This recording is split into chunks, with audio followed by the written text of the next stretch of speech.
Good morning, Liberty. It is Friday morning, February 1st, 2019. My name is Michael Boldin, broadcasting live as we do every single Monday, Wednesday, Friday at 9:30 a.m. Pacific time for here at the 10th Amendment Center from my home office and studio in downtown Los Angeles. So good morning to you, good afternoon, good evening, whenever, wherever you happen to be tuning in. Whether it's live, the archive, the video, the podcast, all of that stuff, I'm very grateful for you spending your Friday or part of your day with me today. Thank you so much for being here. Now, today, I want to talk a little bit more. We've covered a little bit on this show the use of facial recognition as part of the growing Orwellian surveillance state. In fact, it might be beyond anything that Orwell covered in 1984. And it's getting pretty bad, to be honest with you. So we're going to talk a little bit about a report that we had a few years ago on the site talking about the partnership between federal, state, and local government agencies to build this huge facial recognition database. And then also a more recent one talking about schools now turning to facial recognition. But then on the positive end, we're seeing some efforts, and we're signing on in some ways to support these. On a state or a local level, we've got two that I want to cover that would ban this type of behavior by governments, at least on a state or a local level. And as we know, most databases that are built by the federal government, the information is collected by state and local law enforcement or state and local agencies. So if they're not collecting it and sharing it, then the feds are much more unlikely to ever be able to get those off the ground because they would have to create agencies all over. It's just a roadblock that has become increasingly difficult for them as they're involved in so many things that they shouldn't be in the first place. Before doing that, I do want to say hi to my friends out in the live chat here on YouTube. If you don't visit us live, I encourage you to do so. It's a lot of fun. There's a lot of great people that I see here on a regular basis. Some good conversation back and forth. I really enjoy engaging with everyone in the live chat. But if you can't make it live, of course, I appreciate all the comments and the feedback that people leave later on in the archives, whether it's here on YouTube or BitChute or anywhere else. So hi over to Justin Bayola, Steve Smith, EHP Training, Heather Rossi. Good morning. Happy Friday. And I appreciate you guys being here. Steve says, smash that like button. Of course, absolutely. If you support the show, smash the like button. And of course, rate and review the podcast too. So we are definitely trying to push the podcast out there a little bit more as well, because I know a lot of people don't have the time, or they're not even interested in watching video. They don't want to look at this mug all day, or even a few times a week. So maybe the information is good. They like listening on their road ride back and forth to work, whatever it may be. We do have the podcast edition of this show. I basically just rip the audio from it after I record and then upload it to iTunes, Google Play, I think, or is it Google Podcasts? Google and Spotify.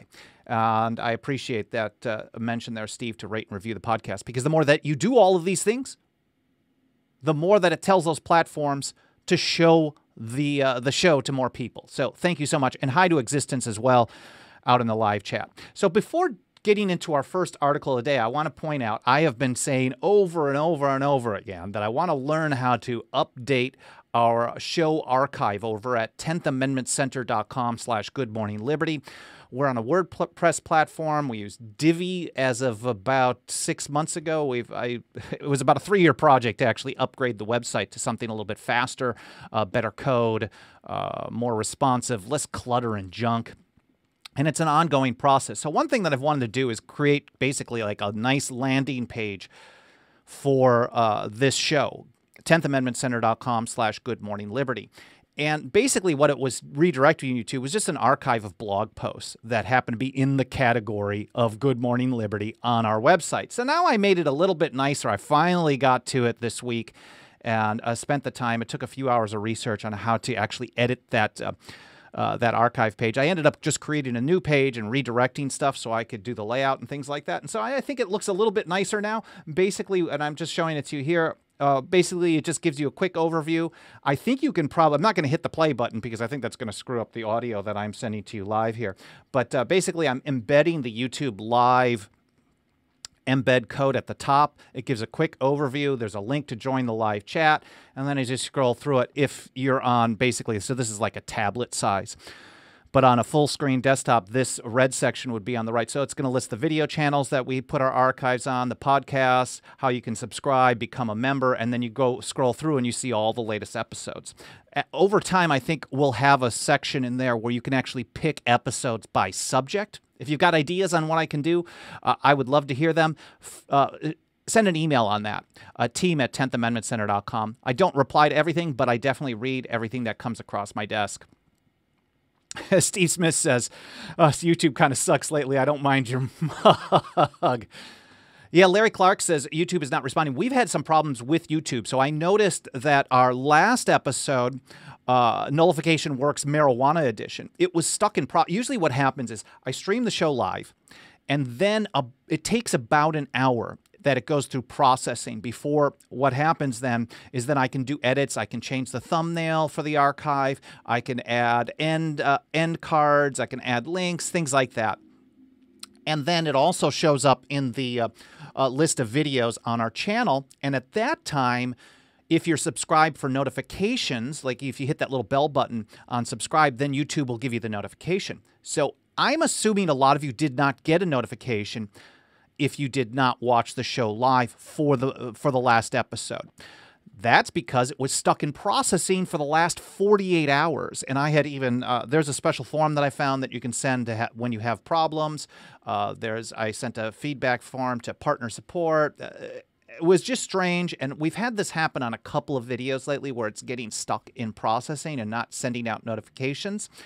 So it is kind of a pain. So if you really want to follow everything that we do, yes, of course, 10thamendmentcenter.com/Good Morning Liberty. I'm not trying to drive you to go anywhere else. Use whatever platform that you like that's best for you, and we'll do our best to be there as often as possible. Larry says you finally got it. Did you get it this morning? I think so as well, because I have my own personal YouTube login plus the 10th Amendment Center one, and I just saw the little red number 1 show up for 10th Amendment Center just this morning. And I also want to say hi to Bob Brewer. Anyways, so I finally was able to do something to improve this page. It's something that we can use to promote the show, get more people to subscribe, watch, listen, etc. So if you want to share that, please do. I very much appreciate everyone who helps out spreading the word. But let's get right into the stories here today. I didn't do a lot of highlighting and review of it, so I'm going to be kind of winging it a little bit with you. But this is something that I think we've all kind of looked at a little bit, at least on this program, a number of times, and I'm just going to add a little bit of backstory here.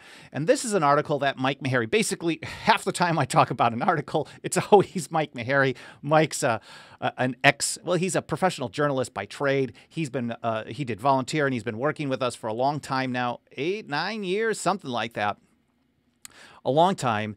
And he's a great writer and researcher. So when he put something together, basically a lot of stuff on the site is Mike's writing. And this is one from 2016. So 2.5 years old, October 2016. It says, local, state, and federal law enforcement partnering to create massive facial recognition system. And he's basically kind of setting the stage. You know, you see all these cameras around. Surveillance cameras, it could be even private business surveillance cameras that the government wants to tie into. Who knows?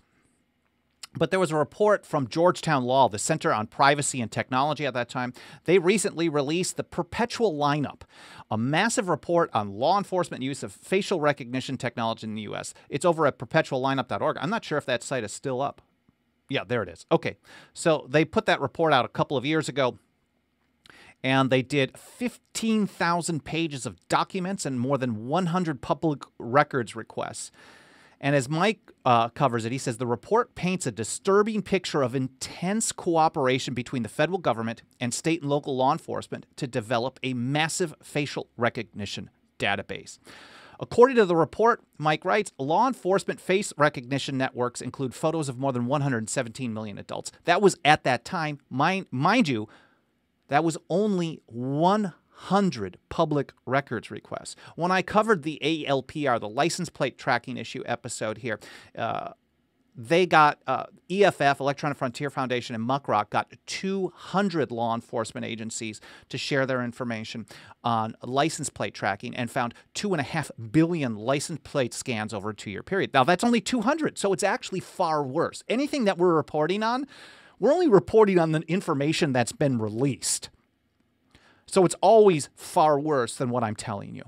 unfortunately. So what Mike notes, though, is that once your photograph finds its way into one of these state, local, or federal databases, law enforcement officers across the country can access it, putting you, along with millions of other Americans, in a perpetual photo lineup. And this is the same system that I covered on the ALPR episode. And I should always link to that one because I think it explains the whole data sharing problem so well. Basically, once a law enforcement agency, even the smallest one, you could be in Herndon, Kansas. It's a town of like 200 people. I picked that because it's one of the few in the country that actually has a gun rights sanctuary ordinance on the books. And so it always kind of pops into my head as a real small town. But let's say a law enforcement agency has a red light camera up. And the red light camera is also scanning your license plate and storing it. And then also, and I don't even know if they have red lights in Herndon, Kansas, but we'll just use it as an example. And then they're also taking pictures of the passengers through facial recognition because they can do this now. They upload it through a fusion center, whatever the local one is in Kansas, or through Information Sharing Environment, ISE, which is a Patriot Act product. And then every law enforcement across the country has access to it. They know where you've driven in Herndon, Kansas, and who you're with. And they're building this over time to create these horrible databases. And really what ends up happening out of that, I believe, is the databases will be used, and they already have been, to create watch lists. And once you're on a watch list, then it becomes even more potential for some nefarious use. Because let's say you're on a watch list for having going to too many gun shows. You're kind of potentially dangerous. Well, maybe they don't want you to get on a plane. I don't know. I don't want to get too conspiracy, too Alex Jonesy here, whatever it may be. But I like to look at the long-term picture. I think the founders always advised us, and I've often referenced John Adams talking about nipping the shoots of arbitrary power in the bud when he was really good in the Revolutionary days, and George Washington talking about not turning a blind eye to violations of the Constitution, turning a blind eye to growth in government because of what they may use it for down the line. So if you're not thinking a little crazy all the time, if you're only thinking like, oh, everything's cool, oh, the Patriot Act, they'll only use that against the terrorists like they sold us. Or the Real ID Act is only to make sure that illegal immigrants are not taking our welfare programs, whatever, instead of saying the welfare program shouldn't exist. If you're not thinking a little crazy of how they might use it down the line, I think it's a little dangerous because you have to always be prepared for what some insane, power-hungry politician might want to twist something into in the future, and that is being defensive. So that's a little bit of a rant. Just a quick cover on this, a little wrap-up on this particular article. Mike writes, the FBI maintains the largest facial recognition system in the country, known as the Next Generation Identification Interstate Photo System, NGI-IPS. It contains some 25 million, as of mid-2016, 25 million state and federal criminal photos, mostly mugshots shared by state and local law enforcement agencies. And at that time, of course, this is the great example. Again, they're only going to use it against the terrorists. The income tax was only going to be a couple of % against the richest of the rich. They're only going to use this facial recognition database to get criminals. But they always expand it. You give them an open door, and they always take it to the next level and beyond. So, yeah, it's bad news, and they're all working together. So Mike also points out they call this thing the FACE services. The FBI's FACE service not only runs facial recognition searches against its own database, but it accesses another database. I don't know, a massive network. I think it's just the connection of all of them that probably get in from the DMV. I saw a bill, I can't remember if it was Missouri or elsewhere, that would, Minnesota. A Republican in Minnesota actually wants to require the use of facial recognition in the state. I don't think that's going to go anywhere, but still not good. So the next one that I want to cover here, I don't have any highlights on this one for those of you who are watching, but it's still basically the same if you're listening in the podcast edition. This comes from EdSurge just yesterday. It's kind of an insider educational news reporting, and it says, with safety in mind, schools turn to facial recognition technology, but at what cost? And here, of course, they're talking about protecting people. After last year's school shootings in Parkland, Florida, and Santa Fe, Texas, St. Teresa Catholic Academy and Church in Seattle, residential Seattle, overhauled its system, affixing the red brick exterior of the church with several high-resolution cameras and equipping them with facial recognition software. So far, the education sector, it says, spent an estimated $2.7 billion on security equipment and services in 2017. Now, of course, the public school system is like a prison, especially in big cities like where I live. You go by most public schools, or government schools, I should call them, government-run schools. They're like prisons. So it makes sense that they're going to have prison-style security systems. But this report, I'm not going to go into too much detail. Basically, the short version, according to EdSurge, and these links are, of course, just to plug it again, over at 10thamendmentcenter.com/goodmorningliberty, or if you're relying on here on YouTube, I've posted that in the show description as well. So the short version is, schools are now pushing towards facial recognition to protect the children. It's always for the children, right? But what happens, as soon as that data is collected, it has to be used as a match system against something else. So it's all getting fed into this massive network.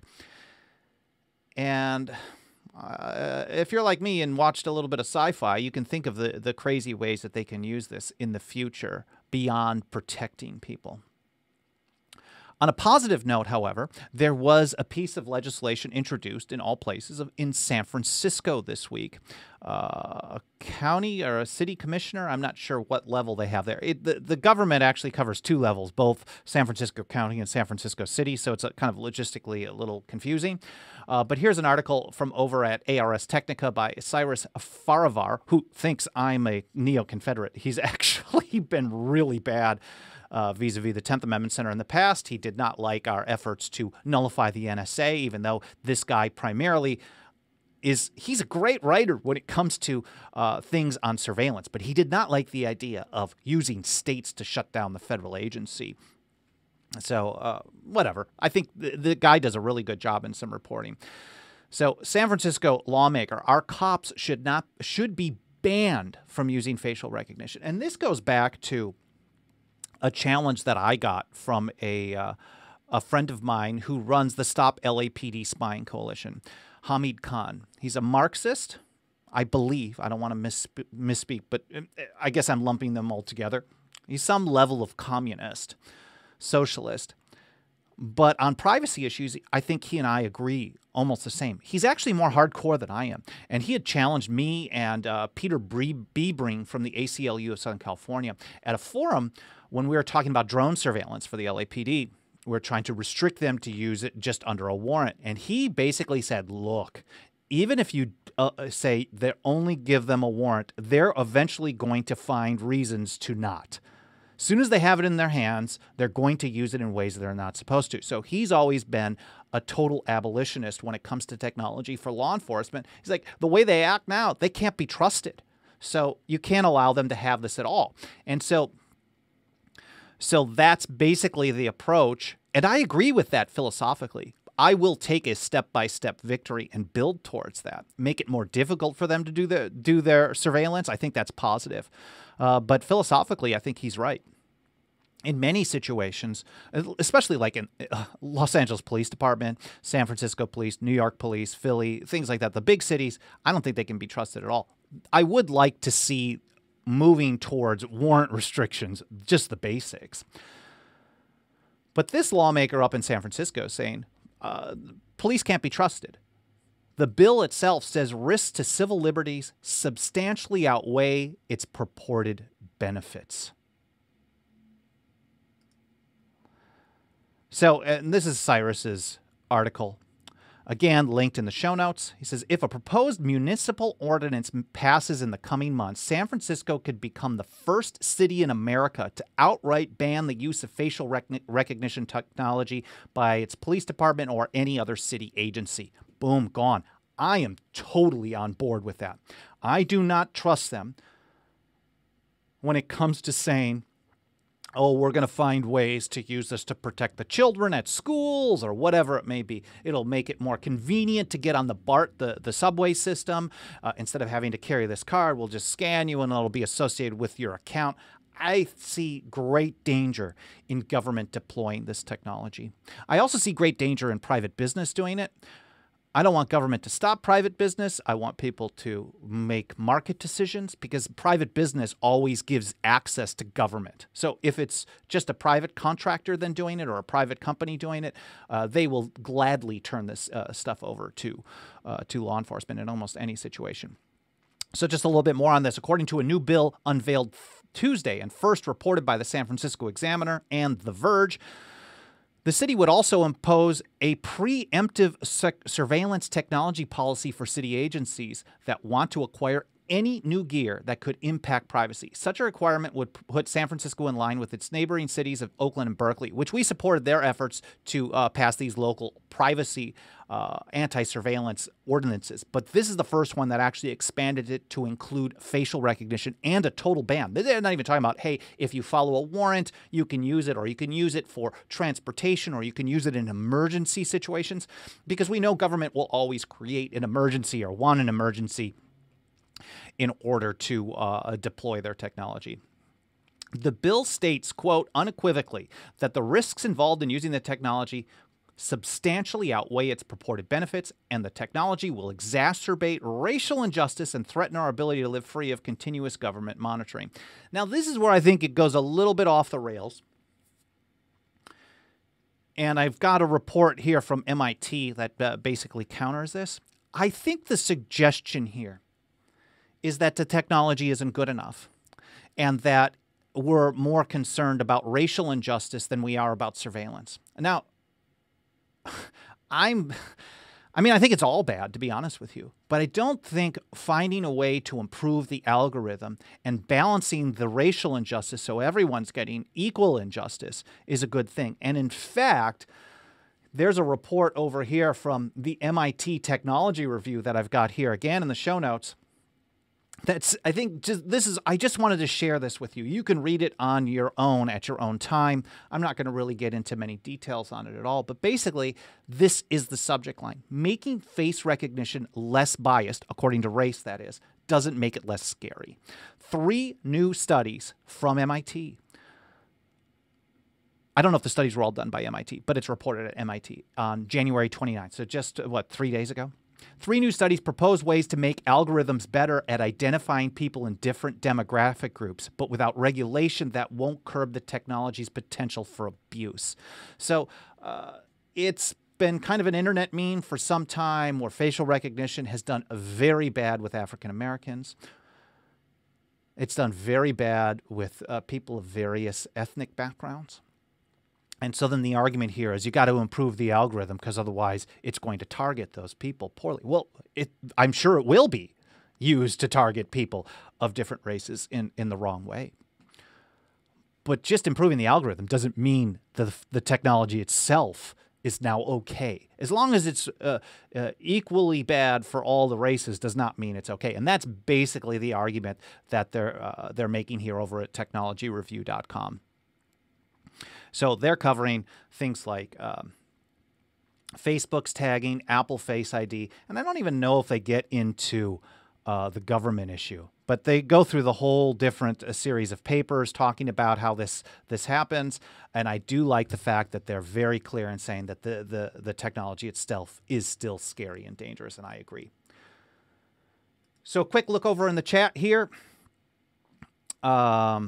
Bob Brewer just sent viewing invite to 183 folks on my broadcast list. That's awesome. Appreciate it. Dave Stahl. Wouldn't it just suck for the Fed if there was a massive solar flare that takes out their whole network? Right. Stephen Jernigan, thanks for your excellent work. Thank you very much. I appreciate you being here. And MI66GT, we already live in a police state. Yes, it absolutely is a police state. And I take that very literally because at least in our work, and this is kind of an aside, our work at the 10th Amendment Center, when we're working on either state laws or local ordinances, to undermine or defeat a federal program, to just kind of decentralize so we can get kind of a handle on things and then move from there towards more liberty. No matter what the issue, the number one opponents are always law enforcement lobby groups. Always. Whether it's growing hemp, whether it's the right to keep and bear arms, whether it's health freedom, whether it's surveillance technology, it's always that. And in many states, Arizona is a good example. If you don't get support of the law enforcement lobby, it doesn't pass, period. You basically have to, and Tennessee is another good example on this as well, because we've had a very strong pushes to take on the surveillance state in both states. But as soon as the law enforcement lobby found out about it, one of them we got through one chamber, I think, and also on the right to keep and bear arms, you get a bill through one chamber, and then all of a sudden the lobby comes out in a committee hearing. They're like, no way, we got to redo this. And then it gets killed. Oh, and the politicians will basically say, well, we trust the law enforcement. They're doing, thank you for your service. You're protecting us. And if they're telling us there's concerns that's going to prevent them from doing their job, catching child rapists and terrorists and things like that, we need to trust them. And we'll just address this issue later on or in another legislative session, of course, with the goal of never addressing it again. So in many ways, we do live in a police state. I believe in many states and many local communities, government really has a veto, is veto power is under the law enforcement lobby groups. So that's just a quick aside. Anyway, so facial recognition technology is growing. It's expanding. The ordinance proposal in San Francisco, I don't know what's going to happen there. And California is one of the few states where I've seen localities and even on the state level, the willingness to buck the law enforcement lobby groups. So hopefully we'll see that pass in San Francisco and we can replicate it elsewhere. That's a pun. One other state is that a full state is actually looking at this. Based on warrants now, which is a positive step forward, it's not a full ban like the San Francisco ordinance, is in Washington State. And there's actually a hearing on this on Wednesday, February the 6th. So next week, Wednesday, in the State House. There's two bills. They're companion bills, the same legislation in each chamber. Senate Bill 5528 and House Bill 1654. There's a coalition. On the Senate side, it's all Democrats, which is pretty obvious in Washington. And on the House side, it's a combination. Maybe it's 8 Democrats and Representative Matt Shea, who's the only one who's willing to set aside the many differences he has with, well, Dave Taylor's another guy. There's a few of them in Washington State, but there's not a lot of these politicians that are willing to cross the aisle, Democrat or Republican. You can see a really good Republican bill to legalize marijuana that Democrats won't get on board with because they don't want the Republican to get associated with doing something that they're supposed to be doing, and vice versa. So in Washington State, obviously, this is except in Eastern Washington, you find a lot of Democrat control. But Shea is willing to say, you guys call me crazy on almost everything. You think I'm a nut job, whatever, a neo-Confederate. But on this, yes, I agree with restricting government from doing this type of surveillance. And so kudos to Matt for co-sponsoring this bill. Anyways, House Bill 1654, and of course its companion in the state Senate, would, quote, prohibit any state or government agency from monitoring public spaces using any facial recognition system or data obtained from a facial recognition system, and from using facial recognition to analyze any footage obtained from a police body-worn camera without a warrant. And of course, the idea of a warrant, because a warrant requires probable cause and particularly naming the person, place, etc. And so you can't use a mass surveillance tool and a warrant at the same time. You can only target individuals. Now, even under a warrant, sometimes you can get incidental collection of other people's data, and I believe the bill would actually require them to destroy that immediately. So here we go. Actually, it says, any facial recognition data obtained in violation of the proposed law or evidence derived from such data would be inadmissible in court. So it just takes good defense attorneys to be able to get this stuff thrown out. The proposed law also has provisions allowing any person subject to facial recognition in violation of the law to sue the state. So this is an excellent bill. It's not a full ban like in San Francisco, but it's an excellent bill in Washington State. House Bill 1654. We'll be monitoring that and reporting on that in the near future. The way it goes in Washington State is they'll have a hearing next week on the 6th, and then they have to schedule the bill again for what they call an executive session, where the committee will actually take a vote on it. Now, I don't know if that's going to happen or not, but they did actually schedule this for a hearing pretty quickly, so that's positive news. And then we also have our own report here that Mike Meharry published this morning on the San Francisco ordinance, and he says there's basically 4 main pieces of that ordinance, that proposed ordinance. I think, at least at this point, for those of you who are interested in getting active in your own area, why not just click this link that says the ordinance, and it's a PDF that you can download. Just send it over to a county commissioner in your own area or a city council person in your own area and say, hey, I see this proposed in San Francisco. Well, maybe you don't want to say that depending where you are. But I would like you to introduce this. Just send them a link to it. It makes sense to me. The more people that do this, the more likely we'll see it introduced in more areas. And the more places that it's introduced, the more likely we'll see it to be passed. The more it gets passed, the more we can report on it, and the more people that catch on. And that's how the grassroots effort builds. We've seen this on many things over time. Steve Smith says, you all might like to view the latest Rutherford Institute video if you doubt we live in a police state. I don't think any of us here are really doubting that. I do like Rutherford Institute a lot. I don't know, Steve, if you caught the show where I was talking about the DNA, Uncle Sam Wants Your DNA. It was primarily covering an article from John Whitehead over at Rutherford, and I think they do excellent work over there. I have not seen the video, so thank you very much. If you happen to have a link, post it here in the chat. Otherwise, I'll go dig it up a little bit later. Dave Stahl, you're correct. This all sounds like 1984 and it's starting to sound like USSR. It will only get worse if we don't stop them. And I think in many ways, I had mentioned briefly, this is worse than 1984. And if you think about people like Stalin, mass murderers, the greatest example of the evils of communist government control of everything.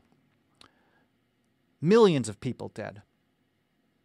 What could a guy like that or a system like that have done with this type of technology? And this is part of why I think people think it's a kind of a little nut job or conspiracy wackadoodle to talk about stuff like this, because they're like, oh, that's just those mass murderers. This isn't happening here, but they're building the infrastructure for it. The infrastructure is being built. And what could someone do with it down the line? And I think that's really the overarching message. I encourage you all to take the legislation from Washington and urge your state representative and state senator to introduce it, and then the ordinance from San Francisco, because we can do this on a local level too when the state is bad. The more local you get, if we're talking about the end goal of all of our efforts is more individual liberty. And that means the decisions that are made closer to home, closer to the individual, have a greater chance of advancing individual liberty. Now, under the constitutional system, that's primarily the state level. But you can also take it to the level of the local community as well. And I think all of these steps are very positive. And the more that you guys do this and reach out to both your state and local lawmakers, we'll call them, for lack of a better term, the more that will advance liberty without waiting on the federal government to set us free, because that's never going to happen. So I hope you found this irritating, educational, insightful, fun to watch, enjoyable to listen to, whatever it may be. I'm very grateful for you spending some time with me again today. And most importantly, please take some action to support these efforts in your area. The more we all do this, the better we'll all be in the long run. I know it's a huge uphill battle, but if we don't set the foundation now for future generations, someone else is going to have to do it. So I hope you'll join me in pushing forward for this today. So thank you again for spending time with me today. I don't have a quote of the day again. I apologize for that. There's a lot of really good ones. I see Steve Smith posted a link, so thank you very much. I will take a look at that soon. And thank you to everyone who joined me in the live chat. Please, of course, smash the like button.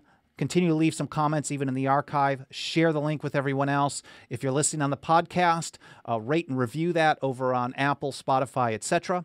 And I'll see you next week and every Monday, Wednesday, Friday, 9:30 a.m. Pacific time here at Good Morning Liberty. I hope you have a wonderful weekend.